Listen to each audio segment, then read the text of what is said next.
Istananya sangat besar, dikelilingi oleh teratai api merah, yang cukup mencolok mata. Fang Yu mengalihkan pandangannya dan melihat sekeliling. Dikelilingi oleh pegunungan penuh dengan tanaman hijau, penuh semangat dan vitalitas. Apakah ini lingkungan sekte dalam perlombaan kelas 4?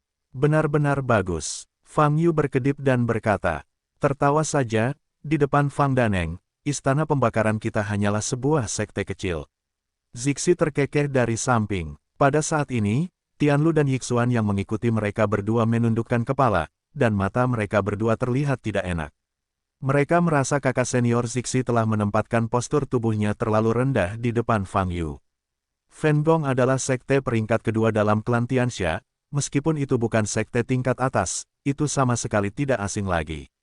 Sekarang Fang Yu dibawa kembali ke istana pembakaran, ada tetua, kepala, dan bahkan tetua, dan mereka mungkin tidak terlalu takut dengan Fang Yu ini. Bukankah itu seorang beku? Para biksu manusia tidak mengalir ke seluruh benua Yunyu. Tidak peduli seberapa kuat Fang Yu, dia masih harus mengetahui kebenaran bahwa ada surga di luar langit. Masih banyak ras yang kuat dan biksu yang kuat, jadi dia tidak bisa tidak menjadi begitu sombong dan mendominasi. Tentu saja mereka berdua hanya berani menyembunyikan kata-kata yang berubah menjadi kemarahan, dan tidak pernah berani mengucapkannya. Karena kekuatan yang ditampilkan Fang Yu lebih dari para tetua dan kepala, mereka tidak bisa memastikan. Tapi mudah untuk membunuh mereka berdua. Selain itu, mereka tidak berani menentang kakak senior Zixi. Bagaimanapun, sikap Zixi saat ini adalah dia ingin lebih dekat dengan biksu manusia ini. Mereka tidak puas di dalam hati dan hanya bisa menanggungnya. Ayo pergi, Fang Daneng, gadis kecil itu akan membawamu ke istana pembakaran kami untuk berkunjung, dan kemudian ke kedai teh, gadis kecil itu akan meminta kepala rumah untuk menemuimu. Zixi sedikit membungkuk dan memberi isyarat tolong. Kepala, ya, ayo pergi. Fang Yu menyipitkan mata dan mengangguk. Zixi segera berbalik, dan menunjuk ke Tianlu dan Yixuan, menunjukkan bahwa mereka harus pergi dulu. Tianlu dan Yixuan merasa lega, dan ingin pergi sambil menghela nafas lega. Tetapi sebelum pergi, Tianlu bertanya dengan transmisi suara pengetahuan Tuhan, kakak senior, kematian ketiga adik laki-laki, kami. Anda memberi kepala gambaran singkat tentang apa yang terjadi terlebih dahulu, dan saya akan melaporkannya situasi secara detail nanti. Zixi berkata dengan tenang, oke, kalau begitu kita mundur dulu. Tianlu mengangguk dan pergi bersama Yixuan. Namun, Zixi memimpin Fang Yu sendirian, perlahan berjalan menuju istana yang terbakar api. Berjalan keluar dari lembah tempat platform teleportasi berada, yang Anda lihat adalah pemandangan sekte besar. Dikelilingi oleh awan dan kabut, ratusan murid sedang bermeditasi bersama di panggung seni bela diri yang besar, tampaknya sedang berlatih suatu jenis latihan. Dan di sekitar Yan Wutai, ada 16 puncak setinggi 2 hingga 300 meter. Tubuh setiap gunung diukir dengan karakter yang sangat besar. 16 puncak ini dikendalikan oleh 16 tetua istana Fen. Zixi memperkenalkan dari samping, puncak tepat di depan, bernama Du Feng, adalah puncak yang dikendalikan oleh sesepuh agung. Berapa banyak murid yang kamu miliki di istana pembakaran? Fang Yu bertanya sambil melihat platform seni bela diri di kejauhan. Ini adalah sekte dalam. Hanya ada 800 murid di sekte dalam. Para tetua akan memilih yang terbaik dari murid sekte dalam dan menerima mereka sebagai murid langsung. Seperti yang lebih tua, ada 8 murid langsung. Jawab Zixi, hanya 800. Fang Yu mengangkat alisnya dan berkata, memang tidak banyak murid di sekte dalam. Mereka semua adalah elit yang dipilih dari murid sekte luar. Zixi menjawab, kami memiliki sekitar 20.000 murid luar di istana pembakaran. Oh, begitulah. Fang Yu mengangguk. Dia melihat panggung seni bela diri di depan, matanya sedikit berkedip, dan keraguan di hatinya lagi. Karena ia melihat murid batin yang bermeditasi hampir berwujud manusia, kecuali tanda di keningnya, mereka hampir sama dengan umat manusia. Mungkinkah hari ini klan jahat seperti ini? Fang Yu juga mengungkapkan keraguan ini. Klan Tianxia kami, termasuk sebagian besar kelompok etnis, memilih untuk terikat pada dewa bertahun-tahun yang lalu, dan berbagai teknik dasar yang dikembangkan seluruh klan kami juga dianugerahkan oleh para dewa. Zixi He menjawab, setelah latihan ini mencapai tingkat kecil, kita akan mampu mengembangkan bentuk dewa, seperti itulah kita sekarang. Kita bekerja keras untuk berkultivasi, dan kita semakin dekat dengan para dewa. Petik 2. Dengan kata lain, semua kelompok etnis yang terkait dengan keluarga berdarah memiliki penampilan yang mirip dengan Anda. Fang Yu bertanya dengan heran. Ya, selama kamu mengembangkan bentuk dewa, pada dasarnya kamu memiliki penampilan ini.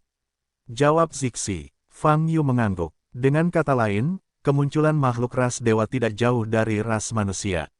Bahkan bisa dikatakan tidak ada perbedaan. Mengapa ini terjadi? Di Datian Chensing, ras manusia semu itu awalnya adalah ras manusia yang terpisah, dan dapat dimengerti jika penampilan mereka mirip dengan ras manusia.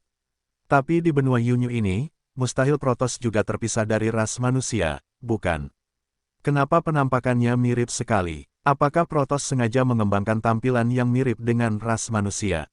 Fang Yu teringat kata-kata yang diucapkan oleh pemandu halaman suci. Bentuk manusia adalah bentuk yang paling sempurna. Fang Daneng, apakah kamu memerlukan seorang gadis kecil untuk memberitahumu gunung mana yang dikendalikan oleh setiap tetua? Saat ini, kata-kata Zixi membuyarkan pikiran Fang Yu. Fang Yu kembali sadar, menggelengkan kepalanya, dan berkata, aku tidak tertarik dengan ini. Kamu bisa langsung membawaku ke kedai teh dan biarkan aku melihat kepalamu. Ini baik, jawab Zixi. Setelah itu, dia memimpin Fang Yu menyusuri jalan samping sampai ke istana terdalam yang ditangguhkan dan dibakar dengan teratai api.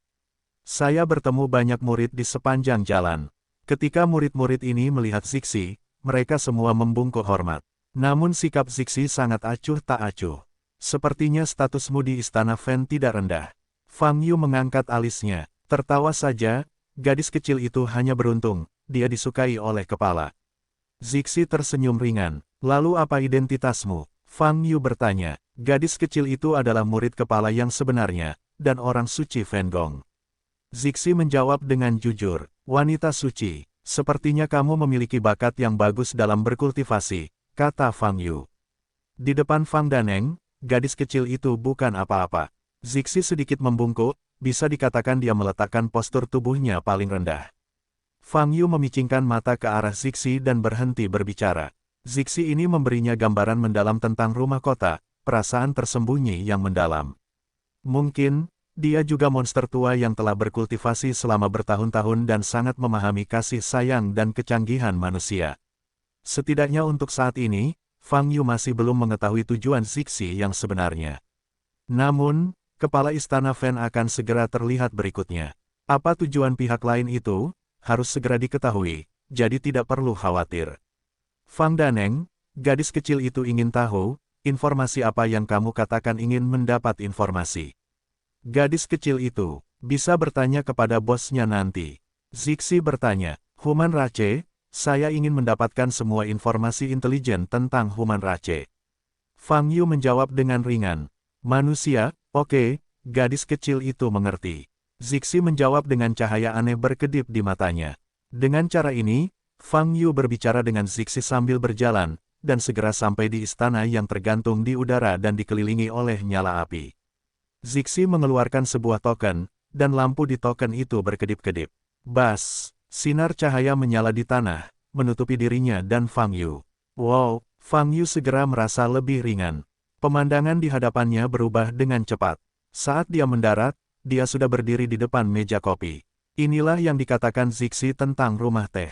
Di depannya ada kolam jernih, dan set teh indah diletakkan di atas meja kopi. Klan Tianxia di benua Yunyu juga memiliki budaya minum teh, yang di luar dugaan Fang Yu. Fang Daneng, gadis kecil itu akan membuatkan teh yang enak untukmu dulu, lalu aku akan meminta pemimpinnya untuk datang. Tunggu sebentar, kata Zixi. Ini baik. Fang Yu duduk tepat di sisi kiri meja kopi dan memandangi kolam di depannya. Jelas ini bagian dalam istana, tapi tidak ada panas atau api. Seluruh rumah teh sepertinya berada di ruang lain, dan kolam di depannya tidak bisa melihat tepinya. Bagaimanapun, lingkungan secara keseluruhan memang sangat bagus. Setelah Zixi membuat teh untuk Fang Yu, dia membungkuk. Fang Yu duduk sendirian di rumah teh, menyesap cangkir tehnya. Dia melihat ke kolam di depan dan sedikit menyipitkan mata.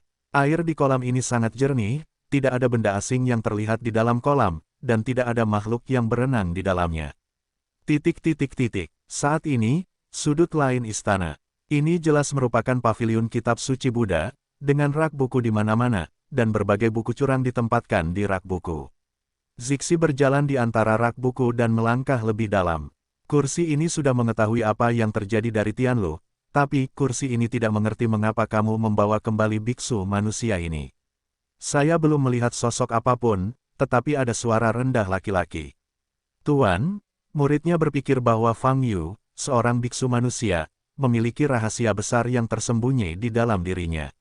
Zixi sedikit membungkuk dan menjawab, saya tahu dia sangat kuat, dan memang saya belum pernah melihat biksu manusia sekuat itu selama bertahun-tahun.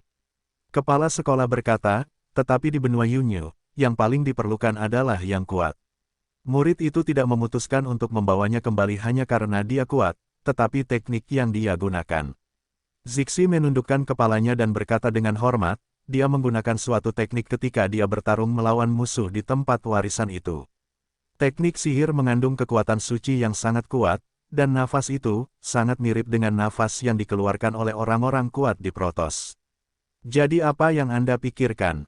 Kepala bertanya. Murid itu berpikir, Fang Yu bukan ras manusia, atau dia telah memperoleh teknik rahasia yang hanya bisa dikuasai oleh ras dewa dari suatu tempat, dan dia tidak tahu bahwa teknik ini adalah berhubungan dengan ras sialan. Zixi menjawab, dan kedua kemungkinan ini, murid percaya bahwa yang kuat lebih kecil kemungkinannya. Lagi pula, tidak akan ada kelompok etnis yang mau berpura-pura menjadi kelompok etnis yang tidak senonoh seperti orang dewasa, dan itu tidak terjadi, masuk akal. Oleh karena itu, hal yang paling mungkin adalah yang terakhir. Fang Yu sebagai ras manusia, tetapi secara tidak sengaja memperoleh teknik rahasia ras dewa, sehingga meningkatkan kekuatannya ke level ini. Dan teknik rahasia seperti itulah yang kita butuhkan. Jika kita bisa mendapatkannya, seluruh istana pembakaran akan mendapat banyak manfaat. Inilah sebabnya murid itu membawa Fang Yu kembali dan berharap bisa lebih dekat dengannya. Petik 2. Bahkan jika dia benar-benar menguasai rahasia Protos, apakah menurutmu dia akan dengan mudah menyerahkannya? Kepala terdiam sejenak dan bertanya, selama kita bisa berkomunikasi dengannya, kita punya banyak peluang. Zixi berkata perlahan, dia tampaknya tidak mengetahui banyak informasi di benua Yunyu, dan dia sangat ingin mempelajari informasi terkait ini, oleh karena itu, kita dapat menggunakan intelijen untuk bertukar informasi dengannya. Aku tidak berpikir bahwa beberapa informasi dapat digunakan untuk menukar metode rahasia Protos, bahkan jika dia tidak tahu bahwa itu milik Protos, kata kepala itu dengan suara yang dalam. Jika tidak ada cara untuk bertukar informasi, maka kita hanya bisa memaksa. Mata indah Zixi memancarkan cahaya dingin, dan berkata, metode rahasia milik Protos telah bocor, dan itu masih di tangan umat manusia, berita seperti itu. Ke telinga Protos pasti akan jangan biarkan itu pergi. Apakah kamu ingin menggunakan metode ini untuk memaksa dia menyerahkan rahasia Protos? Kepala sekolah bertanya, ya, tapi ini adalah pilihan terakhir yang harus digunakan sebagai pilihan terakhir. Ini tidak akan digunakan sampai tidak ada yang bisa dilakukan, dan sebelum itu, Fang Yu harus menemukan cara agar Fang Yu mengetahui Protos yang buruk. Zixi berkata, bagaimanapun juga, yang kita inginkan adalah teknik rahasia Protos di tangannya, bukan nyawanya. Bagaimanapun, kita harus berusaha sebaik mungkin menghindari konfrontasi dengan Fang Yu, karena dia memang sangat kuat. Sepertinya kamu sudah menemukan tindakan balasannya. Nada suara kepala agak lega. Ketika dia memilih murid sejati, sebenarnya ada beberapa kandidat, dan Zixi hanyalah salah satunya. Dari segi bakat budidaya yang paling dihargai oleh masing-masing sekte, Zixi sebenarnya tidak memiliki keunggulan, bahkan yang terburuk di antara beberapa alternatif. Namun kepala sekolah tetap memilih Zixi sebagai murid sejati dan menjadi orang suci di istana pembakaran. Yang dia hargai adalah kebijaksanaan dan sarana Zixi. Menurutnya, sangat mudah menemukan seorang jenius kultivasi di tempat seperti benua Yunyu, namun sangat sulit menemukan seseorang yang cocok seperti Zixi untuk menjadi kepala. Ya, saat ini, kita masih harus memikirkan beberapa masalah terlebih dahulu. Misalnya, apakah Fang Yu tahu bahwa mantra yang dia gunakan ada hubungannya dengan Protos, dari mana Fang Yu berasal, dan pengetahuan apa yang diketahui Fang Yu tentang benua Yunyu? Si Dai mengerutkan kening dan berkata, hanya dengan memahami Fang Yu sepenuhnya, aku bisa memikirkan tindakan balasan yang paling sempurna untuk membiarkan dia menyerahkan teknik rahasia Protos. Jadi, Selanjutnya, apa yang kamu ingin aku lakukan? Kepala-kepala merenung sejenak, lalu bertanya. Kamu tidak perlu melakukan sesuatu yang istimewa, kamu hanya perlu memperkenalkan seseorang kepadanya. Zixi mengangkat kepalanya dan berkata, titik. Fang Yu meminum semua teh di teko, dan Zixi belum kembali. Dia sedikit bosan, jadi dia bangkit dan berjalan menuju kolam. Kalau airnya jernih tidak akan ada ikan, tapi dengan air yang begitu jernih, kalau tidak beternak ikan pun harus menanam tanaman di bawah air kan. Pikir Fang Yu. Fang Daoyou, kamu sudah menunggu lama sekali. Pada saat ini, suara yang dalam dan tebal terdengar dari belakang. Fang Yu berbalik dan melihat ke belakang. Seorang pria berwajah pria dan mengenakan jubah Tao melangkah maju. Ada tanda yang sama di dahinya dengan Zixi, dan matanya penuh keagungan. Ini harusnya menjadi kepala Fan Gong. Saya musuh Wan Qian, penguasa istana terbakar. Kata biksu, laki-laki. Zixi juga mengikuti setelahnya. Dia memberi hormat pada Fang Yu. Teman Fang Daois, silakan duduk. Qiu Wan Qian tersenyum dan memberi isyarat agar Fang Yu duduk. Fang Yu duduk lagi dan memandang Qiu Wan Qian. Zixi melangkah maju dan membuat teh untuk keduanya yang duduk di kedua sisi meja kopi. Teh yang kamu minum di sini tidak enak, rasanya terlalu lemah, kata Fang Yu. Fang Yu membuka mulutnya untuk mengevaluasi rasa teh, yang membuat Qiu Wan Qian dan Zixi yang membuat teh tercengang. Haha, rekan Daois Fang awalnya punya hobi minum teh, yang jarang terjadi. Padahal, daun yang digunakan untuk membuat teh disebut Qianlinge. Meminumnya bisa menyehatkan meridian, kata Qiu Wan Qian. Ternyata itu bahan obat, tidak heran, kata Fang Yu. Fang Daoyou, aku pernah mendengar Zixi berbicara tentang bahaya yang terjadi di tanah warisan.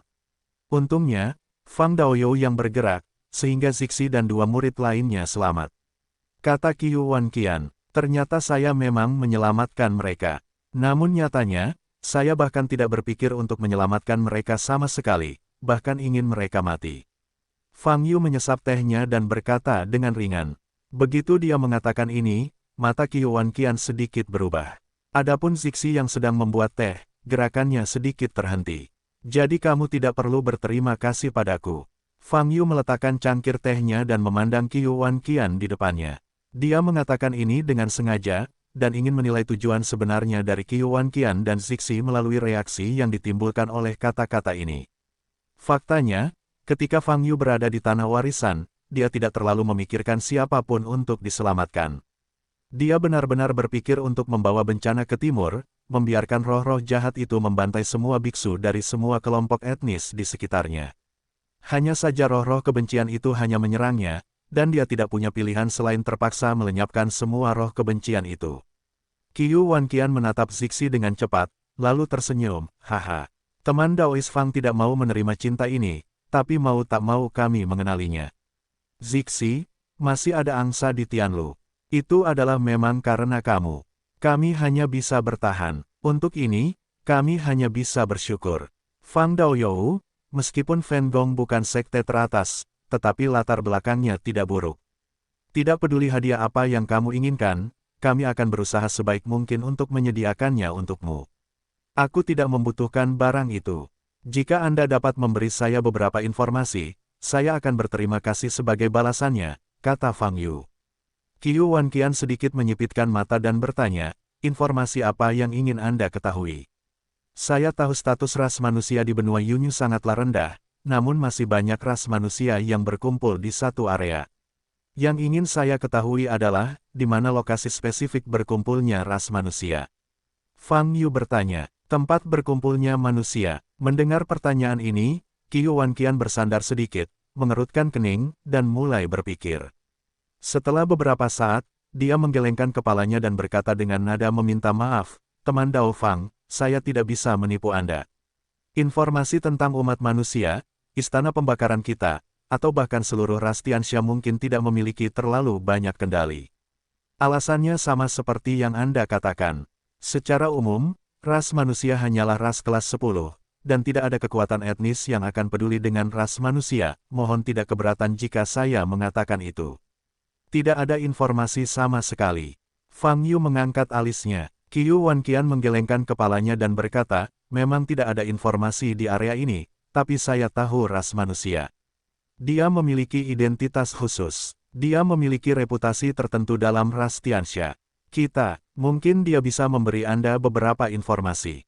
Informasi yang Anda inginkan. Oh, Fang Yu segera terlintas dalam pikirannya dan bertanya, siapa dia dan di mana saya bisa melihatnya? Namanya, sepertinya Wang Tianxi. Adapun statusnya, dia adalah organisasi perdagangan budak terbesar di klan Tianxia, bertanggung jawab untuk mencari ras manusia di berbagai wilayah, dan membawa ras manusia ini kembali ke organisasi menjadi budak.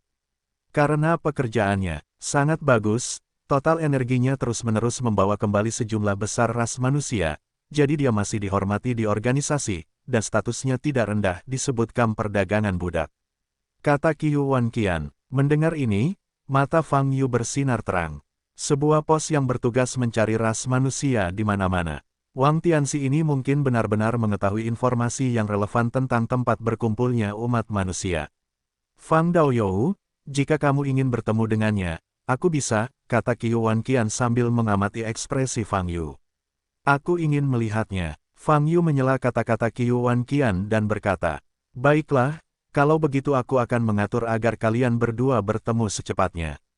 Kata Qiu Wanqian, kamu tidak perlu mengatur pertemuan, kamu cukup membawaku ke kamp budak untuk menemuinya, dan aku juga akan melihat situasi organisasi itu terlebih dahulu, kata Fang Yu. Petik 2. Qiu Wanqian menatap Zixi lagi. Zixi tidak menanggapi. Kalau begitu, saya akan meminta Zixi untuk membawa Anda ke kamp budak untuk bertemu Wang Tian, sehingga Anda bisa mengatasi masalah apapun, kata Qiu Wanqian. Ya Tuan, Zixi menunduk dan menjawab. Setelah itu, Fang Yu tidak duduk lagi, jadi Zixi membawanya keluar dari istana pembakaran dan pergi ke kamp budak. Kamp budak memiliki cabang di wilayah timur, barat, utara, selatan, dan tengah suku Tianxia. Wang Tianxi berada di kamp perdagangan budak di wilayah tengah. Zixi membawa Fang Yu kembali ke platform teleportasi dan langsung berteleportasi ke wilayah tengah klan Tianxia. Perpecahan kehidupan klan Tianxia lebih menarik.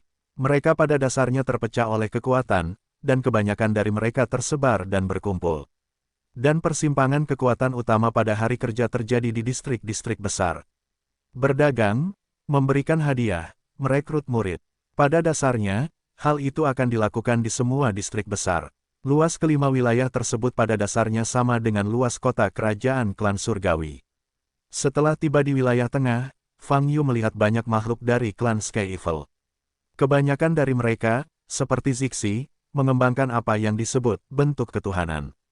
Beberapa dari mereka berpenampilan rendah, berwajah mengerikan, dan anggota badan mereka ditutupi rambut dan ekor berbintik, terlihat seperti macan tutul yang dapat berdiri. Seperti ini wujud asli klan Tianxiamu. Fang Yu memandang Zixi dan berkata, ya, Zixi mengangguk, itu sangat jelek, apakah kamu lebih menyukai penampilanmu saat ini? Fang Yu bertanya, petik 2.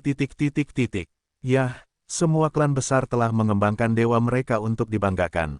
Jika mereka cukup umur, mereka akan dianggap biasa-biasa saja dan mungkin akan diusir oleh kekuatan mereka, kata Zixi. Di sela-sela kata-katanya, Zixi membawa Fang Yu menyusuri jalan. Dibandingkan dengan suku yang berintelektual rendah seperti suku Nightmare, IQ suku Tianxia jelas sangat tinggi, dan peradabannya juga sangat maju. Jalan-jalan di wilayah tengah dibangun dengan sempurna, dan terdapat berbagai toko di sepanjang jalan. Pada akhirnya, Zixi membawa Fang Yu ke halaman yang luas. Plakat di halaman diukir dengan 3 karakter. Kamp budak. Sebelum masuk, mohon minta juga Fang Daneng untuk menyamarkan penampilannya. Zixi memandang Fang Yu dan berkata, jika tidak, ini dapat menimbulkan masalah yang tidak perlu dan membuang waktu. Fang Yu mengangguk, dan tidak banyak bertanya. Cahaya menyala di tubuhnya, dan tanda yang mirip dengan Zixi muncul di dahinya. Saat ini, dia tidak berbeda dengan klan Tianxia yang telah mengembangkan wujud seperti dewa. Oke, ayo masuk, kata Fang Yu. Baiklah, gadis kecil itu akan membawamu langsung menemui Wang Tianxi, kata Zixi. Keduanya memasuki kamp budak dan berjalan masuk. Ketika saya masuk ke halaman, saya melihat banyak orang berkumpul di sini. Benar sekali, mereka memang manusia, semua ras manusia. Ras manusia ini diikat tangan dan kaki, berlutut di tanah, menundukkan kepala, seperti tahanan yang menunggu untuk dilepaskan. Fang Yu dengan santai melirik kelompok ras manusia ini, wajahnya tiba-tiba berubah. Karena dia melihat wajah yang dia temui di tengah kerumunan. Wajah pria itu berubah menjadi abu-abu, dia berlutut di tanah tidak terawat, tangannya diikat ke belakang. Wajahnya lah yang membuat kulit Fang Yu berubah dan hatinya bergetar.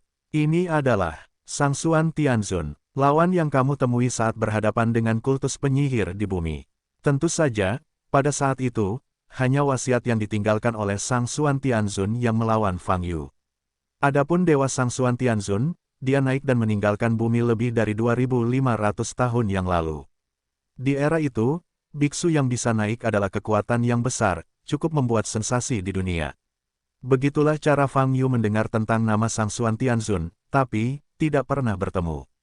Benar-benar melihat wajah asli Sang Xuan Tianzun adalah ketika dia menemukan wasiat itu ketika memecahkan kultus Dewa Penyihir.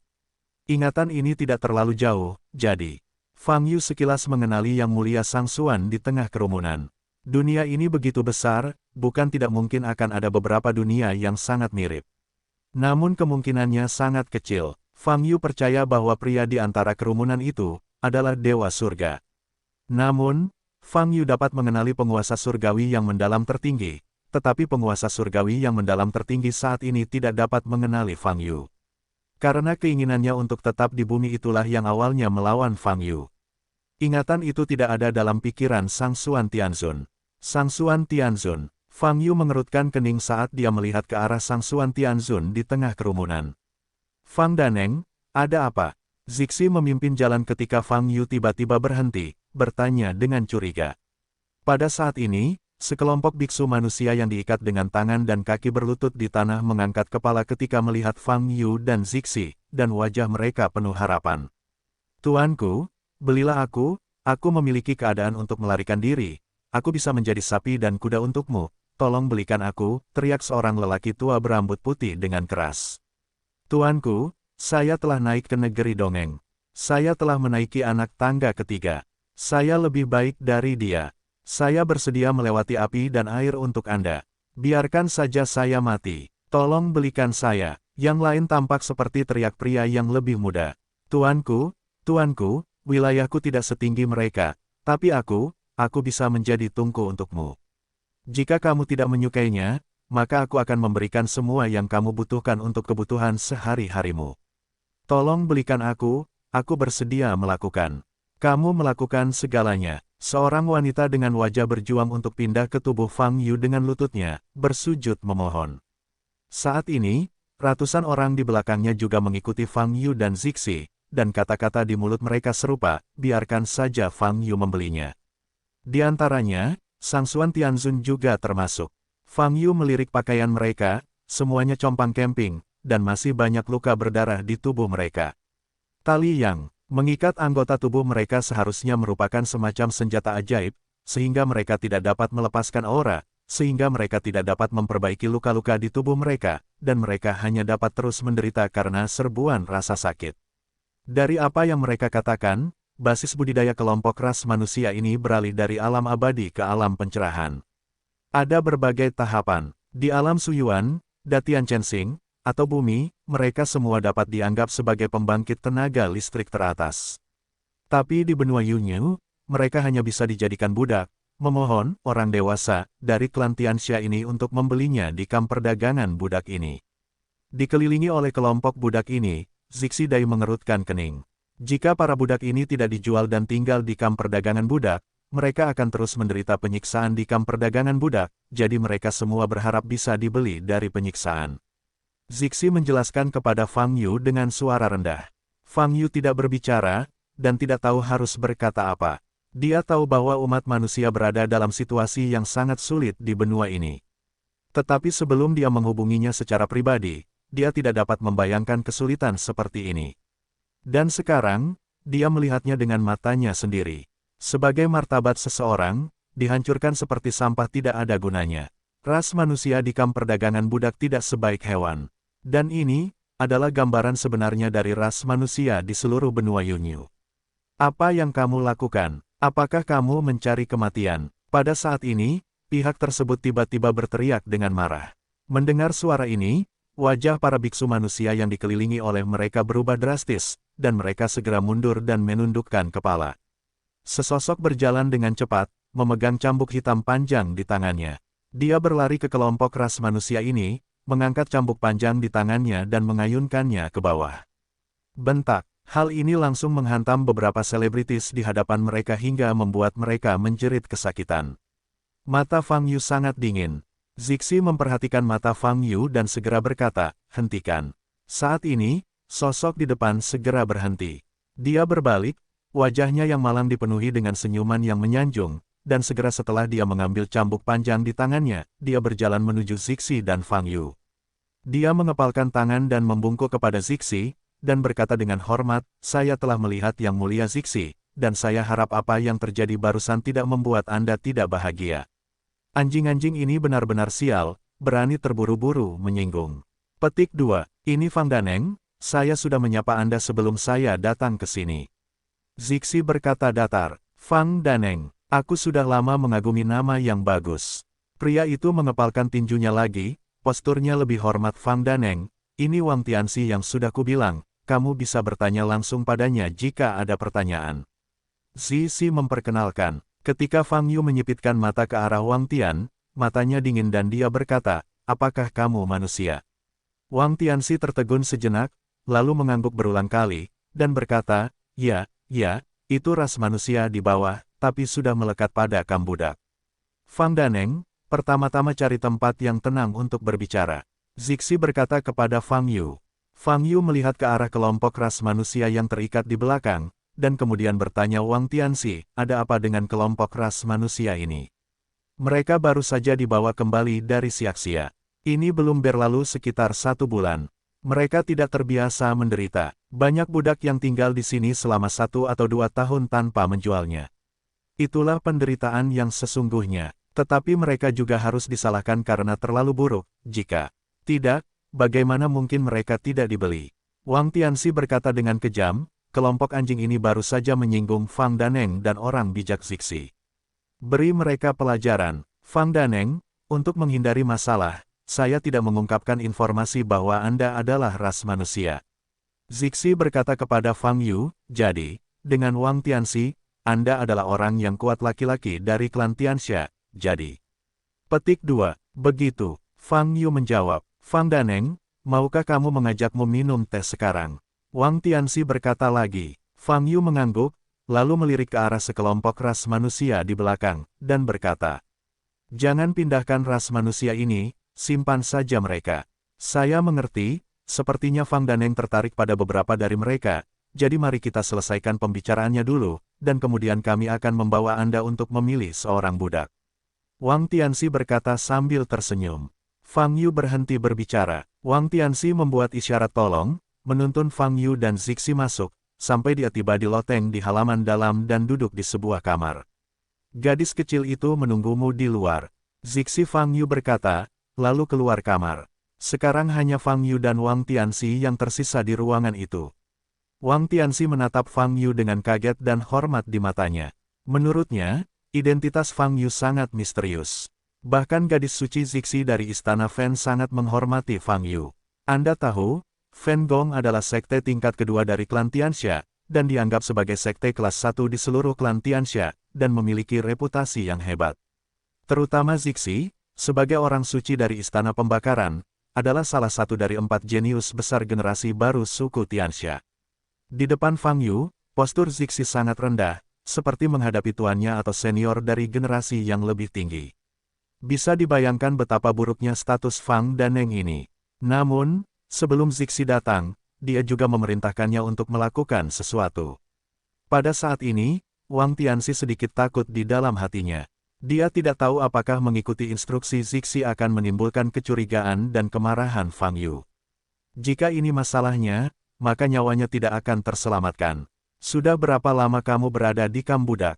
Fang Yu bertanya. Tidak lama kemudian, Tuanku, kurang dari 20 tahun sejak saya bergabung dengan kamp perdagangan budak, jawab Wang Tianxi. "Saya mendengar Zixi berkata bahwa Anda melakukan pekerjaan dengan baik dan selalu dapat menemukan banyak ras manusia untuk kamp budak." Fang Yu bertanya, menyipitkan matanya. "Ya, Ini hanya pahala yang tidak layak untuk disebutkan, jawab Wang Tianxi dengan senyuman di wajahnya. Bagaimana Anda menemukan begitu banyak ras manusia? Ras manusia ini dibawa ke kamp perdagangan budak, apakah mereka sukarela atau dipaksa? Fang Yu bertanya dengan mata dingin. Mendengar pertanyaan ini, wajah Wang Tianxi sedikit berubah dan dia menjilat bibirnya. Sejujurnya, cara menemukan ras manusia dianggap rahasia baginya. Inilah yang diandalkan untuk bertahan hidup, kalau tidak, dia tidak akan bisa bergaul dengan baik di kamp perdagangan budak. Jika Anda mengatakannya dan menyebarkannya, maka semua orang tahu cara menemukan budak manusia, dan dia tidak akan mendapat keuntungan apapun. Tuan, pertanyaan ini mungkin tidak mudah untuk dijawab selanjutnya, kata Wang Tianxi sambil tersenyum kering. Tidak nyaman untuk menjawab, sepertinya ini masih rahasia. Fang Yu bertanya dengan senyuman di sudut mulutnya. Ya, ini rahasia selanjutnya. Wang Tianxi mengangguk berulang kali dan berkata, brengsek. Pada saat ini, Fang Yu tiba-tiba mengulurkan tangannya, mencekik leher Wang Tianxi, dan menyeretnya ke depannya. Wang Tianxi sangat ketakutan hingga dia berteriak, tubuhnya membentur meja kopi dan menimbulkan suara. Pertanyaan apa yang saya ajukan? Anda hanya perlu menjawabnya. Jangan memikirkan beberapa di antaranya. Fang Yu berkata dengan dingin. Melihat wajah Fang Yu dari dekat, Wang Tianxi langsung terkejut, memohon belas kasihan berulang kali. Saya berkata. Tuanmu menaruhnya di kuda berikutnya, menaruhnya di kuda berikutnya. Fang Yu melepaskan tangannya dan membiarkan Wang Tianxi duduk kembali ke posisi semula. Wang Tianxi sangat ketakutan hingga wajahnya pucat, dan tubuhnya gemetar. Dia tahu betul bahwa Fang Yu ada di sini untuk membunuhnya, bahkan jika dia dibunuh di depan biksu lain di kamp perdagangan budak, dia tidak perlu menanggung konsekuensi apapun. Karena dia adalah ras manusia. Jika umat manusia mati, meskipun hal itu berdampak pada kamp perdagangan budak tidak akan menyinggung pembangkit tenaga listrik Tianxia yang kuat untuk suku sekecil itu. Jangan gugup, selama kamu menjawab pertanyaanku dengan jujur, aku tidak akan menggerakkanmu, kata Fang Yu. Meskipun Fang Yu mengatakan demikian, Wang Tianxi masih ketakutan, kakinya gemetar. Anda bisa menjawab pertanyaan saya. Di mana Anda menemukan begitu banyak ras manusia? Fang Yu bertanya, menyipitkan matanya. Aku sedang berurusan dengan orang misterius. Selama kamu membayar biaya yang cukup, dia dapat mengirimiku sejumlah ras manusia. Wang Tianxi gemetar. Orang misterius. Dengan kata lain, kamu tidak tahu identitas orang itu. Fang Yu menyipitkan mata. Ya, ketika dia muncul, dia memakai topeng dan berpakaian hitam. Dia tidak pernah menunjukkan wajahnya. Saya bertemu dengannya secara kebetulan, hanya untuk menyadari bahwa dia mengendalikan sejumlah besar ras manusia, dan kemudian saya mulai berbicara dengannya. Transaksi, kata Wang Tianxi. Apa yang kamu gunakan untuk berdagang? Fang Yu bertanya. Mata uang asli, ini adalah mata uang yang biasa digunakan di banyak kelompok etnis. Setiap kali saya membayar, itu adalah hadiah yang saya dapatkan terakhir kali di kamp perbudakan. Masih ada 30% tersisa, itulah yang saya peroleh. Jawab Wang Tianxi. Fang Yu menyipitkan mata dan berkata, jika pria misterius ini memiliki begitu banyak ras manusia di tangannya, dan itu hanya untuk menghasilkan uang, mengapa dia harus menjual ras manusia ke kamp perdagangan budak melalui kamu? Dia tidak menghasilkan lebih banyak uang dengan berdagang langsung dengan kamp perdagangan budak bagaimana? Aku juga memikirkan hal ini, tapi menurutku itu karena dia tidak nyaman melakukan ini. Jika kamp budak mengetahui bahwa pria misterius itu memiliki banyak ras manusia di tangannya, maka kamp budak pasti akan mencoba melakukannya, cari tahu apa pria misterius itu, untuk menghemat biaya. Saya hanya takut akan hal ini, jadi setiap kali saya membawa kembali terlalu banyak ras manusia, tetapi selalu dapat membawa kembali, sehingga tidak akan terjadi, menarik terlalu banyak perhatian dari kamp budak dan mendapatkan beberapa keuntungan. Jawab Wang Tianxi. Karena dia takut pada Fang Yu, dia benar-benar mengatakan semuanya, dan dia mengatakannya secara rinci, tanpa pemalsuan apapun. Apakah kamp perdagangan budak adalah organisasi yang sangat kuat? Fang Yu bertanya sambil menyipitkan mata. Sangat besar, pada dasarnya ada pesanan di setiap kelompok etnis. Setidaknya 70% hingga 80% perdagangan budak di benua Yunyu harus melalui kamp perdagangan budak, jawab Wang Tianxi. Mata Fang Yu berkedip, setelah memikirkannya, dia bertanya, apakah kamu tidak tahu apa yang terjadi sebelum ras manusia diberikan kepadamu oleh pria misterius itu? Misalnya, ingatan mengapa mereka jatuh ke tangan pria misterius itu. Petik 2 titik titik titik. Aku pernah bertanya, tapi ingatan mereka sepertinya telah terhapus, atau mereka benar-benar tidak memiliki ingatan itu, karena ketika si misterius orang mengirimnya kepadaku, mereka semua dalam keadaan koma. Wang Tianxi menelan ludah dan menjawab. Fang Yu tidak bertanya lagi, matanya menakjubkan. Tampaknya bukan Wang Tianxi yang dimaksud, ini bakat misterius adalah intinya. Cara apa yang digunakan pria misterius itu untuk mengendalikan begitu banyak ras manusia? Jika Anda dapat menemukan orang misterius ini dan mengetahui identitasnya, mungkin Anda dapat menemukan tempat di mana umat manusia berkumpul. Tanda seru, apakah kamu biasanya menghubungi orang misterius itu? Fang Yu bertanya lagi. Saya tidak punya cara untuk menghubunginya, saya hanya pergi ke tempat yang disepakati secara teratur. Dia akan menempatkan umat manusia yang saya butuhkan di tempat itu, dan saya akan meninggalkan cukup banyak koin asli. Wang Tianxi menjawab, saya hanya melihatnya pertama dan kedua kalinya, dan tidak pernah bertemu dengannya lagi. Berapa lama transaksi Anda berlangsung? Fang Yu bertanya. 10 tahun, hampir 10 tahun, jawab Wang Tianxi. Kapan transaksi selanjutnya? Fang Yu bertanya dengan cemberut. Lain kali, 4 hari kemudian. Wang Tianxi berkata dengan getir. Petik 2 titik titik titik. Baiklah, 4 hari kemudian. Aku akan pergi ke tempat perdagangan bersamamu. Fang Yu berkata dengan sungguh-sungguh. Wajah Wang Tianxi berubah dan dia membuka mulutnya, tapi dia tidak berani mengatakan apapun. Oke, aku tidak punya pertanyaan lain. Fang Yu berdiri. Wang Tianxi terkejut lagi. Pada saat ini, dia tiba-tiba teringat apa yang Zixi akui sebelumnya kepadanya. Dia bahkan belum mengajukan pertanyaan.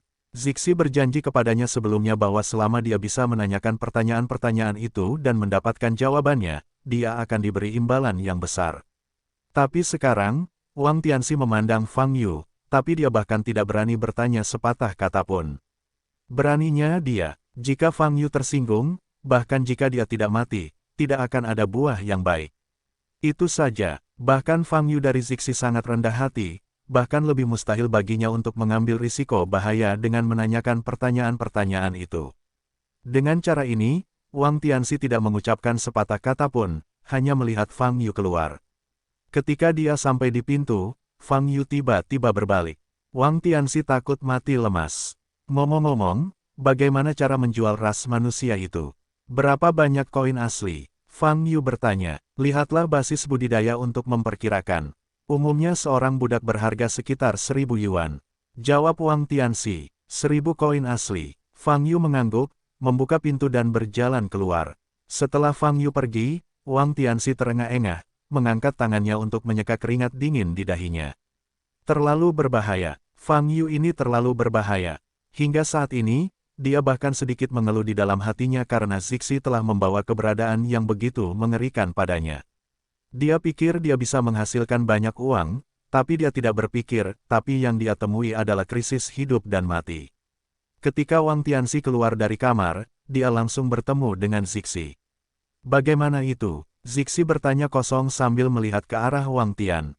Wang Tianxi mengertakkan gigi, lalu menggelengkan kepalanya dan berkata, "Maaf, Yang Mulia, saya benar-benar tidak punya kesempatan untuk menanyakan pertanyaan itu." Mata indah Zixi berkilat dingin, dan berkata, "Kalau begitu, Anda bahkan tidak ingin mendapat hadiah." Setelah berbicara, dia berbalik dan pergi. Wang Tianxi berdiri diam, penuh keluhan di hatinya. Tapi sebagai umat manusia, apa yang bisa dia lakukan? Jadi dia menarik napas dalam-dalam dan keluar. Fang Yu kembali ke halaman. Suku tersebut masih berlutut di tanah. Fang Yu melangkah maju. Saat ini, Zixi dan Wang Tianxi juga mengikuti. Ketika umat manusia melihat Fang Yu lagi, mereka tidak berani terburu-buru seperti sebelumnya, tetapi mereka mengangkat kepala dengan harapan di seluruh wajah mereka. Jika mereka ingin lepas dari lautan penderitaan, mereka hanya bisa berharap Fang Yu akan membelinya. Fang Yu menoleh untuk melihat Zixi, memberi isyarat. Wajah Zixi sedikit berubah, dan dia berjalan maju dengan cepat. "Kamu bilang, apa yang akan terjadi jika aku langsung membawa pergi ras manusia ini?" Fang Yu bertanya pada Zixi dengan akal sehatnya. Ekspresi Zixi berubah, dan dia segera menggelengkan kepalanya dan berkata, Fang Daneng, gadis kecil itu tidak menyarankanmu melakukan ini. Kamp perdagangan budak adalah organisasi yang sangat kuat. Jika kamu melakukan ini, itu akan mempengaruhi keseluruhan dirimu tubuh, serangan balik dari kamp budak. Jika tujuan Anda adalah untuk menyelamatkan ras manusia ini, melakukan hal itu akan merugikan mereka. Bahkan jika kamp budak tidak dapat membantu Anda, mereka akan melakukan segala kemungkinan untuk menimbulkan masalah bagi Anda, termasuk pembantaian. Budak-budak itu ada di tanganku. Mata Fang Yu bergerak sedikit. Apa yang dikatakan Zixi masuk akal. Jika Fang Yu dengan paksa mengambil ras manusia ini, dia hanya akan bisa menyelamatkan umat manusia di depannya. Di seluruh benua Yunyu, ada banyak sekali ras manusia yang dikendalikan oleh kamp perdagangan budak. Bahkan jika Fang Yu dapat melenyapkan kamp perdagangan budak di depannya, dia tidak dapat memusnahkan semua kamp perdagangan budak dalam satu waktu singkat. Namun kamp budak bisa melampiaskan amarahnya kepada banyak ras manusia yang mereka kendalikan dengan tangan mereka. Fang Yu terdiam beberapa saat, dan berkata, sepertinya aku harus membelinya dulu. Ya, jika Fang Daneng ingin menyelamatkan umat manusia ini, cara terbaik saat ini adalah dengan membelinya. Zixi setuju. Setelah selesai berbicara, Zixi melirik ras manusia di depannya, lalu menggelengkan kepalanya, hanya saja, gadis kecil itu mengatakan itu, tolong jangan pedulikan Fang Daneng. Tidak apa-apa, katakan saja padaku, kata Fang Yu. Gadis kecil itu berpikir bahwa tidak masuk akal untuk melakukan ini. Ras manusia adalah ras kelas 10, yang merupakan fakta di lingkungan benua Yunyu. Jika ini tidak dapat diubah secara mendasar, Fang Daneng akan menjadi kuat tidak peduli seberapa kuat dia, dan menggunakan segala cara untuk melakukannya. Menyelamatkan umat manusia, tidak mungkin menyelamatkan semua ras manusia, dan sebagian besar ras manusia juga berpikir bahwa mereka harus dilahirkan sebagai budak, dan mereka bersedia menjadi budak. Ini adalah merek yang telah dipukul di tubuh dan telah diukir di darah, kata Zixi. Mendengar kata-kata ini, Fang Yu menatap Zixi, matanya sedikit berkedip. Dia tahu apa yang dikatakan Zixi benar. Untuk mengubah status umat manusia secara mendasar, ini adalah sesuatu yang pasti akan dilakukan Fang Yu di masa depan. Namun saat ini, hanya sedikit yang bisa diselamatkan. Bagaimanapun, karena saya telah melihat ras manusia ini, saya harus menyelamatkan mereka, kata Fang Yu. Gadis kecil itu dapat memahami pikiran Fang Daneng, dan dia juga mengagumi keberanian dan hati Fang Daneng. Zixi berkata dengan tulus, orang kuat seperti Fang Daneng bisa saja mengabaikan asal-usulnya dan bisa mendapatkan tamu kemanapun dia pergi. Tidak apa-apa jika kamu ingin terikat dengan Protoss atau Demons, tapi Fang Daneng memilih. Karena kamu sangat mengagumiku, maka pinjamkan aku uang dulu. Fang Yu menyela kata-kata Zixi, berkedip, dan berkata, petik 2 petik 2. Ekspresi Zixi stagnan, dan dia langsung tertegun. Kamu tahu, aku datang dari tempat yang berbeda, dan aku tidak punya koin asli di tubuhku. Fang Yu mengangkat alisnya, jika kamu ingin membeli lebih dari 100 ras manusia di sini, kamu harus memiliki setidaknya 100.000 koin asli, tapi menurutku istanamu yang terbakar tidaklah buruk. Kamu bisa mendapatkan 100.000 koin asli, kanan. Zixi, masih linglung, menatap Fang Yu dengan tatapan kosong. Dia benar-benar tersentuh oleh semangat Fang Yu, tetapi dia tidak menyangka Fang Yu akan meminjam uang ketika dia berbicara. Apakah tidak ada 100.000 koin asli? Fang Yu mengerutkan kening. Petik 2 Ya, jawab Zixi. Petik 2, tidak apa-apa, pinjamkan aku dulu. Jangan khawatir, aku pasti akan membayar uangnya, tidak mungkin untuk melarikan diri. Indranya, ekspresi di mata indahnya sangat rumit. Jika kamu tidak berbicara, maka kamu akan datang ke sini. Fang Yu memberi isyarat ketika dia berbalik untuk melihat Wang Tianxi. Segera melangkah maju, mengangguk dan membungkuk. Saya ingin semua ras manusia ada di sini. Anda dapat melakukan perhitungan, dan kemudian meminta uang padanya. Fang Yu melirik Zixi. Itu semua. Oke. Mata Wang Tianxi senang. Jika lebih dari 100 budak dijual, dia akan melakukannya juga mendapatkan banyak bonus. Wang Tianxi memandang Zixi. Zixi menarik napas dalam-dalam dan berkata tanpa daya, pergi dan selesaikan rekeningnya, saya akan membayarnya. Bagus, tanda seru petik 2, biksu kepadaku dulu. Fang Yu menunjuk ke arah Sang Xuan Tianzun di antara kerumunan, dan berkata kepada Wang Tianxi lagi. Bagus sekali. Wang Tianxi berjalan maju dengan cepat. Kemudian, dia melepaskan ikatan tali di kaki Sang Xuan Tianzun dan membawanya ke Fang Yu, Sang Xuan. Tianzun memandang Fang Yu dengan ekspresi panik, dan dia hendak berlutut. Kamu tidak perlu berlutut, aku tahu kamu, kata Xuan Tianzun. Zun, Sang Xuan Tianzun terkejut dan tiba-tiba mengangkat kepalanya. Sang Xuan Tianzun adalah nama aslinya. Dulunya nama ini merupakan suatu kehormatan baginya, dan suatu kebanggaan yang tak tertandingi. Namun sejak dia naik dan meninggalkan bumi, bertahun-tahun telah berlalu, dia telah mengalami terlalu banyak kemunduran dan pukulan. Gelar Sang Xuan Tianzun pun hendak dilupakan oleh dirinya sendiri, apalagi diketahui orang lain. Setelah kenaikan, dia tidak menyebutkan namanya, dia adalah seorang biksu bernama Fei Qi.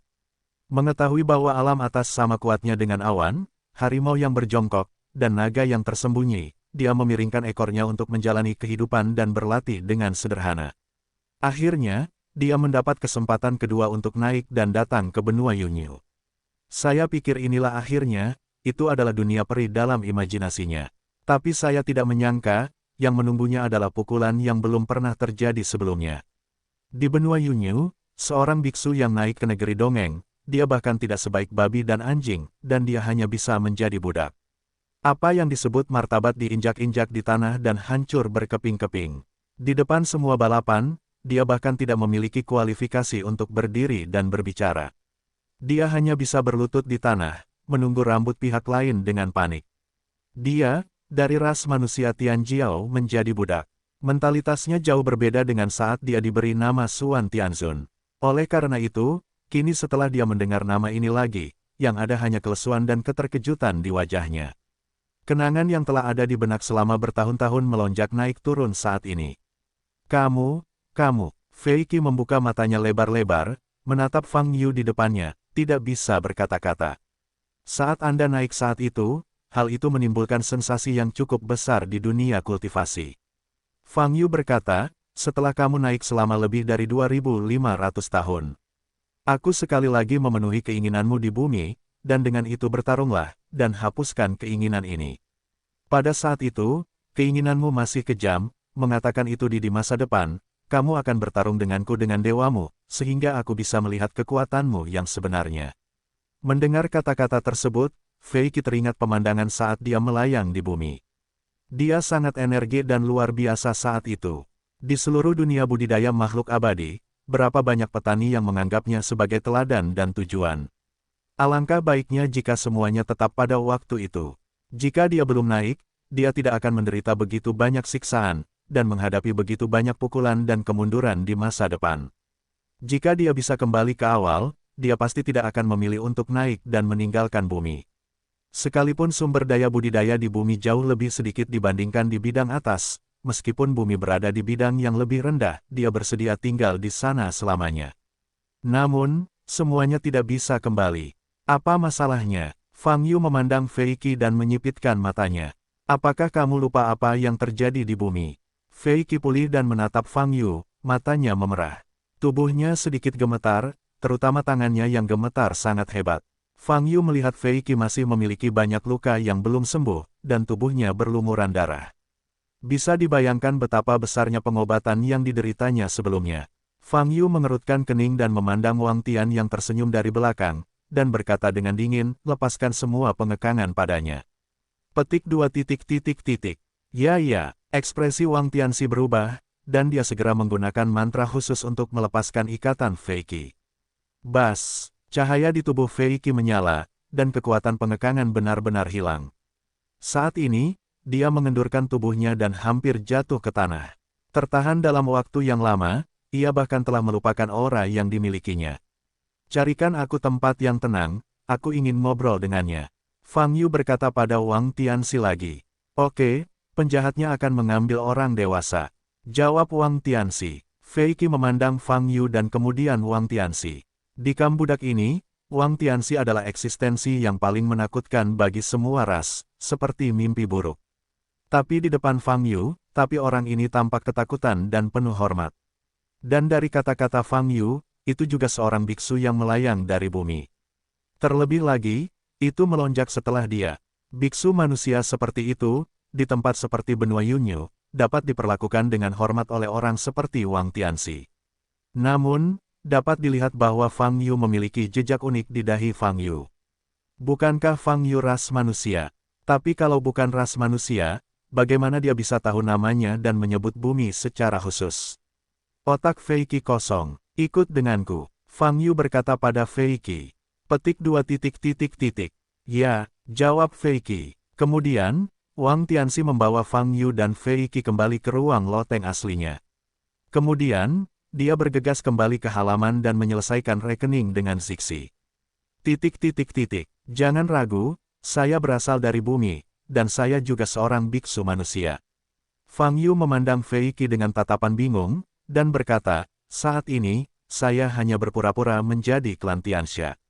Fei Qi berdiri, menekuk lutut, dan berlutut di depan Fang Yu. Fang Yu mengangkat tangannya untuk melepaskan kekuatan yang mencegah Fei Qi melakukan hal itu. Apa yang sedang kamu lakukan? Fang Yu menyipitkan mata. Ya, saya ingin berterima kasih kepada Tuhan atas anugerah penyelamatan nyawanya. Fei Qi berkata dengan hati-hati. Ini adalah kebiasaan yang dia kembangkan setelah kenaikannya. Berlutut, sudah banyak berlutut mati rasa. Menghadapi seorang dermawan seperti Fang Yu, dia tidak punya cara lain untuk mengungkapkan rasa. Terima kasihnya, jadi dia hanya bisa berlutut. Meskipun aku belum pernah berurusan dengan keilahianmu, aku telah berurusan dengan wasiat yang kamu tinggalkan. Terlihat bahwa kamu benar-benar berbeda dari sekarang, dan kamu masih sangat percaya diri. Fang Yu berkata, setelah mengetahui kenaikan, kamu mungkin menjumpai banyak hal yang membuat kepribadianmu mulai berubah, namun karena semua orang telah naik dari bumi, dan sudah ditakdirkan untuk menghadapinya, maka sebaiknya kita kembali ke keadaan bumi yang lebih nyaman untuk komunikasi. Tianzun, Fei Qi duduk bersandar di kursi, memandang Fang Yu, terdiam sejenak, dan berkata, hidupku adalah Fei Qi, nama Sang Suan Tianzun, sudah lama tidak berguna. Tidak peduli siapa namamu, selanjutnya. Ceritakan padaku tentang apa yang kamu alami setelah kenaikanmu. Fang Yu berkata dengan tegas, pengalamanmu sangat penting bagiku. Fei Qi duduk di kursi dan menarik napas dalam-dalam. Kenangan itu setelah kenaikan bukanlah sesuatu yang pantas diingatnya. Tapi sekarang, karena itu adalah permintaan Fang Yu, dia harus menjawab dengan benar apapun yang terjadi. Setelah memikirkannya sebentar, Fei Qi membuka mulutnya, perlahan menceritakan serangkaian hal yang dia alami setelah meninggalkan bumi. Fang Yu duduk di seberangnya, mendengarkan dengan tenang. Di halaman, setelah Wang Tianxi menghitung jumlah orang, dia mendatangi Zixi dan berkata, Yang Mulia, totalnya ada 112 orang, budak klan di sini, di antaranya basis budidayanya tidak merata, dan harga rata-rata 1000 koin asli akan digunakan untuk perhitungan. Baiklah, jadi, Yang Mulia, total biaya di sini adalah 112.000 koin asli. Ketika berbicara tentang perdagangan, Wang Tianxi tidak gemetar lagi, dan berbicara dengan sangat jelas. Ketika Zixi memandang Wang Tian, dia melirik pada sekelompok budak di belakangnya lagi. Dai mengerutkan kening dan berkata, saya akan memberi Anda paling banyak 100.000 koin asli. Saya khawatir itu kurang, kata Wang Tianxi dengan ekspresi tertekan. Jarang sekali membeli lebih dari 100 pelanggan manusia sekaligus. Zixi berkata sambil tersenyum ketika dia melihat ke arah Wang Tian, 100.000 koin asli, kamu sudah mendapatkan cukup, tidak perlu berada di depanku. Berpura-pura malu, wajah Wang Tianxi sedikit berubah, berpura-pura mengertakkan gigi, dan berkata, sejak wanita suci berbicara, bagaimana kalau kehilangan sedikit? 100.000 adalah 100.000, kan? Kamu tidak perlu berpura-pura. Aku tidak berhutang budi padamu setengah-setengah. Zixi berkata datar. Pada saat yang sama, dia mengangkat telapak tangan kirinya, sebuah cahaya menyala di telapak tangannya, dan sebuah tas penyimpanan kecil muncul dan melemparkannya ke Wang Tianxi. Wang Tianxi menangkap tas penyimpanan, kegembiraan di matanya tidak bisa ditahan. Yang Mulia, 112 budak ini milik Anda, apakah Anda ingin saya mengirim mereka ke Istana Fen, atau... Wang Tianxi memandang Zixi dan bertanya, saya tidak membeli ras manusia ini, tapi Fang Da bisa membelinya, kata Zixi. Setelah berbicara, dia melihat ke arah halaman dalam. 100.000 koin asli, jauh lebih sedikit. Sebenarnya ada mata uang umum di klan Tianxia, namanya koin emas hitam, yang terbuat dari emas hitam. Namun peredaran mata uang ini tidak kuat, dan sebagian besar biksu suku Tianxia masih menggunakan mata uang aslinya. Mata uang asli dapat dikatakan sebagai mata uang universal dalam keluarga Protoss, sehingga nilainya sangat tinggi. Pasukan biasa membeli budak manusia, dan mereka biasanya membeli 20 atau lebih sekaligus, hingga 50 sekaligus, yang berarti hanya 50.000 koin asli. Dan kali ini, Zixi menghabiskan 100.000 koin asli. Meskipun 100.000 koin asli tidak akan menyebabkan istana pembakaran berdarah, itu memang kerugian. Mengenai apakah Fang Yu akan membayar kembali uangnya, sulit untuk mengatakannya. Tapi tidak mungkin, sekarang, tanpa pemahaman menyeluruh tentang rahasia Protoss yang telah dikuasai Fang Yu. Zixi tentu saja tidak bisa menyinggung perasaan Fang Yu. Dia bahkan mungkin mencoba menyenangkannya. Kamu tidak menanyakan satu pertanyaan pun, itu membuatku kecewa. Zixi berbalik untuk melihat Wang Tianxi, dan berkata lagi. Wang Tianxi, yang sedang menghitung koin asli di tas penyimpanannya, mendengar ini, wajahnya berubah, dan berkata, Yang Mulia, saya bahkan tidak memiliki kesempatan untuk mengatakan sepatah kata pun. Fang Daneng ini terlalu kuat, hampir dibunuh olehnya. Selain itu, dia masih ingin. Karena itu, Wang Tianxi menyadari bahwa semakin sedikit orang yang tahu tentang orang misterius itu, semakin baik, dan dia tidak bisa mengatakannya, jadi dia segera tutup mulut. Namun, Zixi sudah mendengar babak pertama. Apa yang dia mau? Zixi langsung bertanya. Tidak ada apa-apa. Wang Tianxi menjilat bibirnya yang kering dan menundukkan kepalanya untuk menghindari pertanyaan itu. Wang Tianxi, jangan menantang kesabaranku. Nada bicara Zixi tiba-tiba berubah dingin. Tubuh Wang Tianxi bergetar. Dia mengangkat matanya untuk menatap mata Zixi yang sangat dingin, dan jantungnya tiba-tiba bergetar. Hari ini dia bertemu dengan semua orang besar, dan tidak ada satupun dari mereka yang bisa menyinggung perasaannya. Dia lebih suka memukulnya sampai mati. Ya, begitulah, Yang Mulia. Wang Tianxi harus menceritakan situasi tentang orang misterius itu. Setelah mendengarkan, mata indah Zixi berkedip-kedip, seolah sedang memikirkan sesuatu. Yang Mulia, saya sangat penasaran. Mengapa Fang Daneng ini membutuhkan begitu banyak budak? Umumnya, hanya ada 20 atau 30 budak. Dia membeli 100 sekaligus, dan dia ingin menemukan orang misterius itu untuk mendapatkan lebih banyak.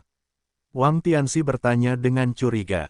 Zixi melirik Wang Tianxi dan menggelengkan kepalanya. Dia secara alami tahu alasannya, tetapi tidak perlu berbicara lebih banyak dengan Wang Tianxi. Adapun orang misterius itu, juga membangkitkan rasa penasaran Zixi. Masih ada orang seperti itu di benua Yunyu ini. Dari mana dia mendapatkan aliran ras manusia yang tiada habisnya?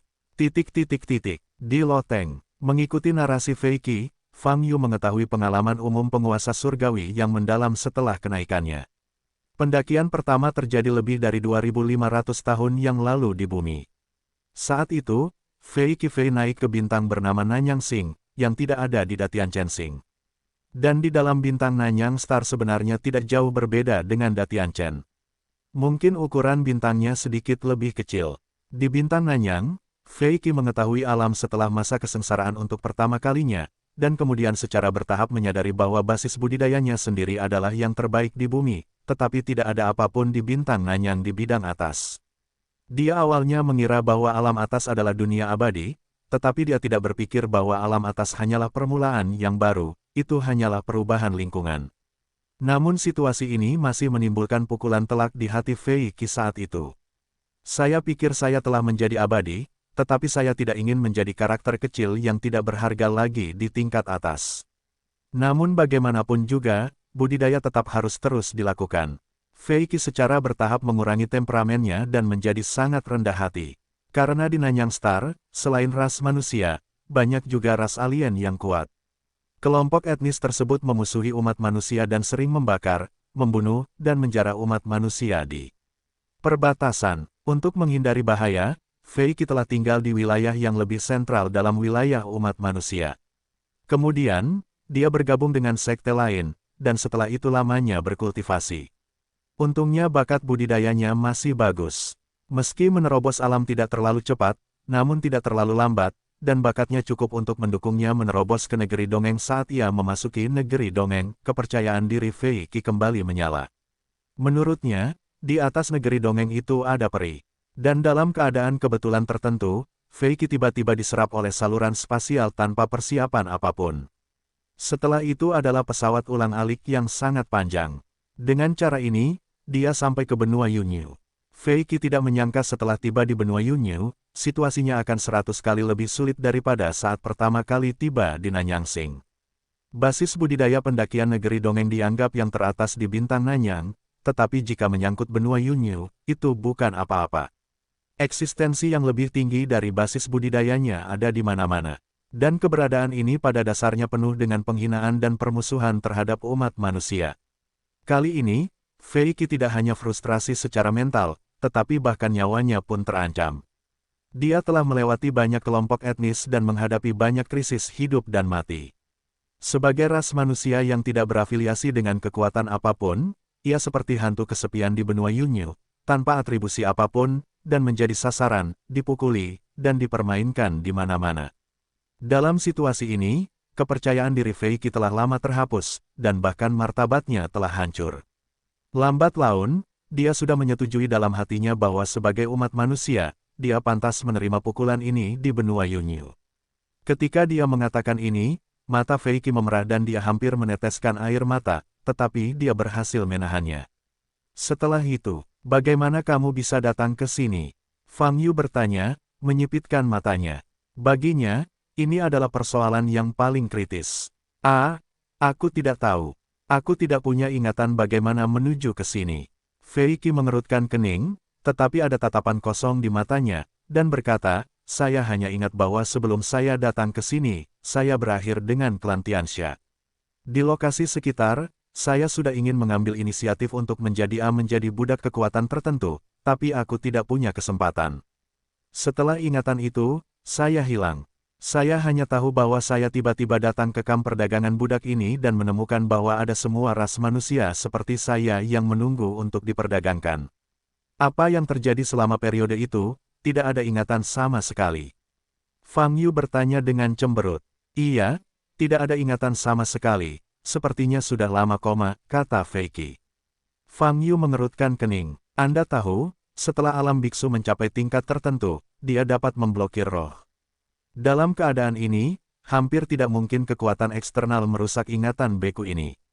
Tentu saja tidak menutup kemungkinan adanya cara khusus untuk mencapai hal tersebut.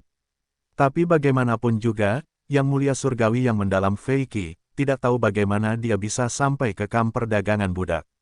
Sepertinya jika Anda ingin mendapatkan petunjuk, Anda harus menemukannya 4 hari kemudian, ketika Wang Tianxi pergi ke transaksi. Fang Yu berkata dengan sungguh-sungguh. Fei Qi memandang Fang Yu, ragu-ragu sejenak, dan bertanya, Tuanku, saya ingin tahu. Anda termasuk sekte mana di dunia ini? Sekte Tian Dao, Fang Yu. Fang Yu menjawab, Tuanku adalah Dao Tian. Tian Dao Men. Fei Qi sepertinya mencari nama ini dalam ingatannya. Sudah terlalu lama sejak dia meninggalkan bumi, dan ingatannya secara alami menjadi kabur. Jangan dipikir-pikir, Anda mungkin belum pernah mendengarnya. Tian Dao Men bukanlah sekte yang sangat terkenal. Fang Yu berkata dengan ringan. Tidak, sekte Dao Surgawi pasti sekte yang sangat kuat, jika tidak mungkin mengembangkan penjahat sepertimu, Tuan Fang, kata Fei Qi. Fang Yu memandang Fei Qi di depannya, dan memang sulit untuk menghubungkannya dengan kehendak Yang Mulia Sang Suan Surgawi yang tidak berpengalaman, bahkan jika dia dikalahkan. Fei Qi sekarang ketakutan, pandangannya mengelak, dia jelas telah dihaluskan oleh kenyataan, dan menjadi serendah ribuan ras manusia di benua Yunyu. Kalau begitu, Tuan Fang, bagaimana Anda bisa naik? Apakah Anda menemui masalah saat naik? Fei Qi bertanya lagi. Fang Yu ingat bahwa ketika dia pertama kali naik, dia diblokir oleh hukum pesawat, dan dia langsung dicap sebagai tahanan dan dikirim ke bintang Deatwheel. Dia juga teringat situasi kenaikan kedua, ketika dia langsung berdagang dengan Hakim Roda Kematian. Setelah itu, dia menggelengkan kepalanya dan berkata, tidak masalah, semuanya berjalan dengan baik. Situasi yang dia alami tidak terbayangkan oleh seorang beku normal. Setiap biksu menghadapi situasi yang sama. Pada dasarnya, dia tidak bisa melewati level pertama. Menghadapi hukum pesawat secara langsung adalah situasi yang tidak terbayangkan, apalagi dikirim ke roda kematian dan melarikan diri. Saya masih punya pertanyaan penting untuk Anda. Fang Yu berkata tiba-tiba, teringat sesuatu. Tolong bicara, jawab Fei Qi. Sudah berapa lama kamu berada di benua Yunyu? Apakah kamu pernah berkomunikasi dengan ras manusia lain di sini? Pernahkah kamu bertemu dengan biksu yang pernah kamu lihat di bumi? Fang Yu bertanya, saya sudah lama tidak mengunjungi benua Yunyu, paling lama hanya 10 tahun, kenang Fei Qi. Adapun ras manusia lainnya, saya telah melihat banyak hal, tetapi orang yang sama yang lahir di benua Yunyu bumi, tidak. Petik 2, itu saja. Fang Yu mengangguk. Sebelum saya datang ke klan Tianxia, saya pernah bertemu dengan organisasi manusia kecil. Saat ini, Fei Qi berbicara lagi. Ceritakan padaku tentang situasinya. Fang Yu segera berkata dengan mata berbinar.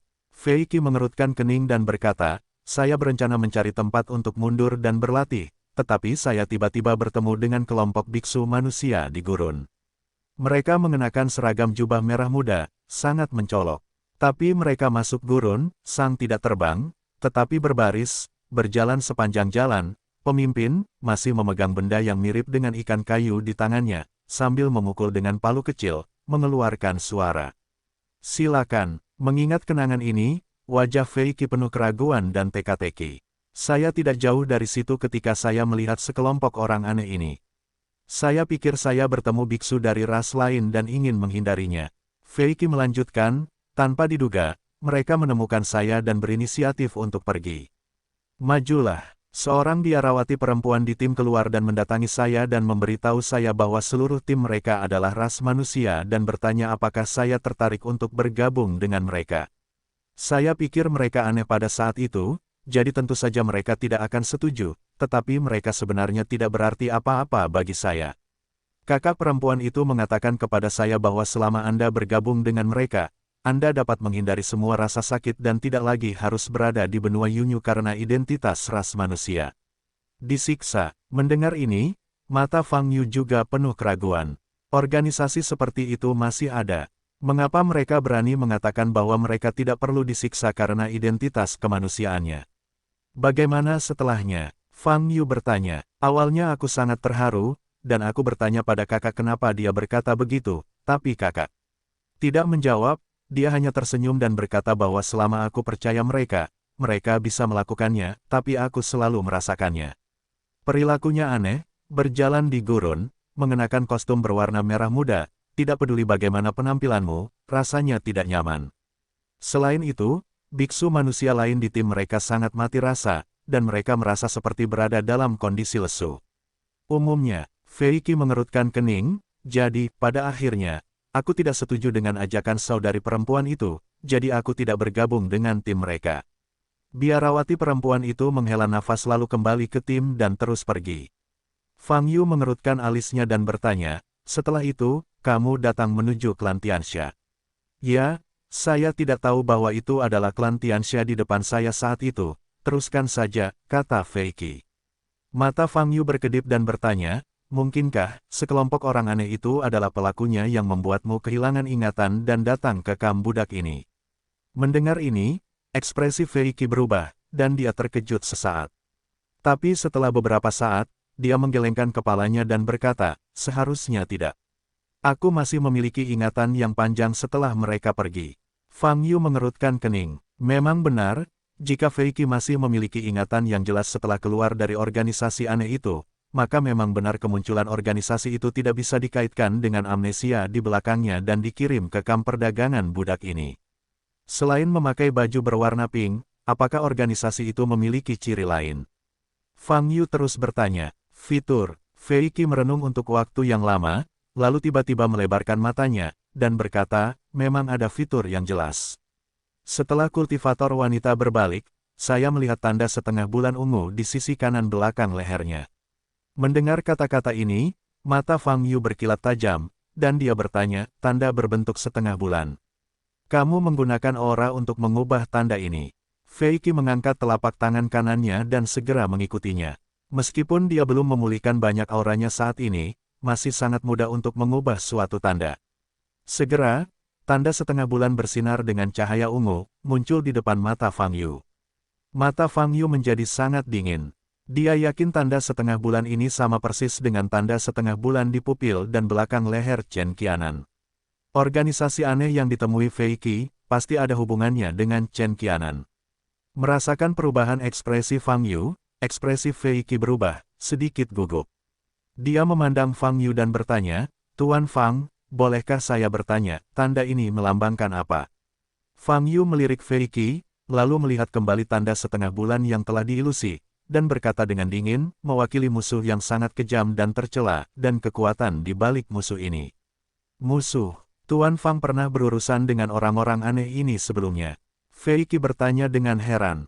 Fang Yu mengangguk ringan, menggelengkan kepalanya lagi, dan berkata, tepatnya, saya hanya berurusan dengan 1 atau 2 anggota. Mengingat di Datian Chensing, ada juga orang misterius bersama Chen Qianan. Dan orang misterius itu telah menunjukkan teknik rahasia api ungu, yang membuat Fang Yu sangat prihatin.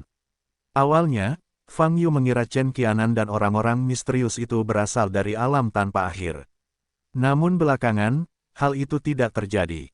Alam tanpa akhir hanyalah dewa dan alat yang digunakan oleh Chen Qianan dan pria misterius. Sejak pemukiman klan besar di Datian Chensing, Chen Qianan dan orang-orang misterius telah menghilang. Saat terbang ke pesawat besar, salah satu tujuan Fang Yu adalah menemukan jejak Chen Qianan. Tanpa diduga, tidak lama setelah datang ke benua Yunyu, dia menerima informasi. Seperti itu, ini membuat Fang Yu selangkah lebih dekat dengan kekuatan Chen Qianan dan pria misterius itu. Ingatkan kamu, di area mana kamu bertemu dengan tim aneh ini? Berapa banyak anggota yang dimiliki tim ini saat itu? Fang Yu kembali sadar dan terus bertanya. Lokasi spesifiknya. Fei Qi berpikir sejenak, lalu mengerutkan kening dan menggelengkan kepalanya, dan berkata sambil menghela nafas, Tuan Fang, gurunnya terlalu besar. Butuh beberapa hari untuk meninggalkannya. Sulit untuk mengetahui secara spesifik. Lokasinya adalah, tapi jika ada peta, aku mungkin bisa mengetahui perkiraan jangkauannya. Sedangkan untuk tim itu, mungkin ada ratusan anggota.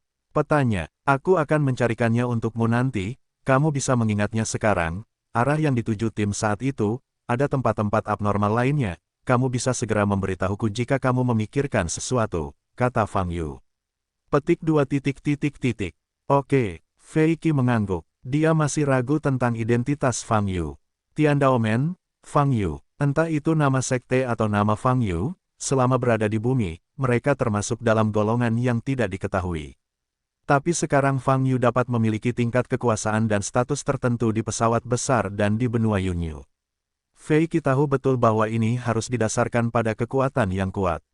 Memakan yang lemah dan memakan yang kuat adalah kebenaran yang tidak akan pernah berubah, dan semakin tinggi kebenaran ini, semakin banyak neraka yang terwujud. Tanpa kekuatan yang cukup, tidak ada apa-apa. Namun jika mereka memiliki kekuatan yang kuat, bahkan umat manusia pun bisa bangkit di tempat seperti benua Yunyu.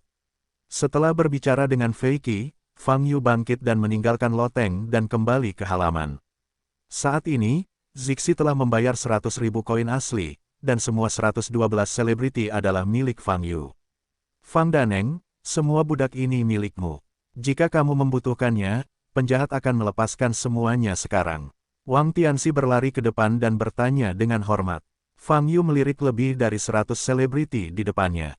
Ras manusia ini masih berlutut di tanah saat ini, tetapi melihat Fang Yu seperti melihat penyelamat. Mata semua orang penuh rasa syukur, dan tidak ada lagi keputusasaan seperti sebelumnya. Hari-hari di kamp perdagangan budak terlalu menyakitkan, selama kamu bisa keluar dari sini, tidak apa-apa menjadi binatang buas di luar. Lepaskan semua belenggu mereka, kata Fang Yu. Oke, Wang Tianxi segera berjalan menuju kelompok ras manusia. Saat ini, Zixi berjalan dari belakang.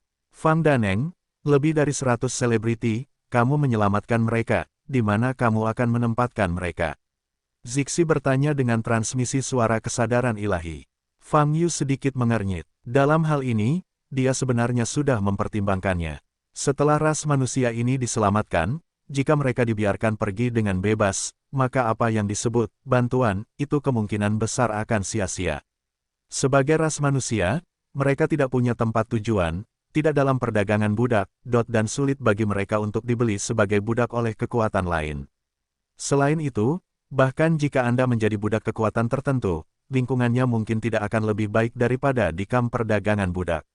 Ini jelas sekali. Semakin tinggi suatu suku, semakin hina dan hina mereka terhadap umat manusia, dan semakin buruk sikap mereka terhadap umat manusia. Alasan mengapa ras manusia ini sangat ingin meninggalkan kamp perdagangan budak adalah karena mereka tidak tahu apa yang akan terjadi di masa depan. Bagaimanapun, orang mencari keuntungan dan menghindari kerugian, dan dalam situasi yang sangat sulit, mereka selalu memikirkan sisi baiknya. Oleh karena itu, tidak peduli apa, Fang Yu tidak bisa membiarkan mereka pergi secara langsung. Cari tempat untuk menampung mereka terlebih dahulu, jawab Fang Yu. Di mana mereka mencari? Zixi bertanya lagi. Saat ini wilayah klan jahat begitu besar, bukankah sebaiknya aku mengitari tanah itu langsung di pinggiran kota? Fang Yu memandang Zixi dan mengangkat alisnya. Tidak apa-apa melakukan ini, tetapi ada juga risiko tertentu. Jika ditemukan oleh Tianxia Mansion, itu akan menyebabkan banyak masalah, kata Zixi. Apa itu istana Tianxia? Fang Yu bertanya. Itu adalah istana Tianxia, kekuatan di klan Tianxia kami yang bertanggung jawab menjaga keseimbangan kekuatan utama. Ia juga diakui sebagai kekuatan paling kuat di klan Tianxia. Bahkan sekte kelas 1 harus memberi mereka wajah dan tidak berani melampaui aturan yang ditetapkan oleh istana Tianxia. Jawab Zixi. Ini mirip dengan keberadaan pemerintahan. Fang Yu menyipitkan mata dan berkata, tidak apa-apa, untuk saat ini, saya tidak membutuhkan terlalu banyak ruang. Jika kamu membuat lingkaran tersembunyi, akan sulit bagi mereka untuk menemukannya. Zixi mengangguk ringan dan tidak berkata apa-apa lagi. Ngomong-ngomong, apakah kamu memiliki peta yang mencakup seluruh wilayah klan Tianxia? Fang Yu bertanya lagi. Fang Yu mengerutkan kening. Apakah kamu tahu di mana kamu bisa mendapatkan peta seluruh wilayah seperti itu? Peta seluruh wilayah. Entah Tianxia Mansion hanya memilikinya, atau pergi saja ke Tianfuxing untuk mendapatkan lihat, mungkin akan ada juga. Zixi menjawab, saya tahu Tianxia Mansion, di mana Tianfuxing? Fang Yu bertanya, Tianfuxing adalah rumah lelang terbesar di klan Tianxia kami. Memiliki cabang di wilayah timur, barat, utara, selatan, dan tengah. Bahkan ada beberapa cabang di suku lain di luar wilayahnya. Oleh karena itu, mungkin ada Fang Daneng di Tianfuxing. Peta yang kuinginkan hanyalah, kata Zixi dengan ekspresi malu. Hanya apa? Fang Yu bertanya dengan cemberut. Hanya saja kamu harus berurusan dengan Tianfuxing. Semuanya menguntungkan. Jika Fang Daneng tidak memiliki cukup koin asli, mereka tidak akan dapat membantu Anda. Kata Zixi. Oh, Fang Yu berkedip dan menatap Zixi. Wajah Zixi sedikit berubah, dia menggigit bibir merahnya, dan menjawab, Fang Daneng, gadis kecil itu tidak punya uang untuk dipinjam.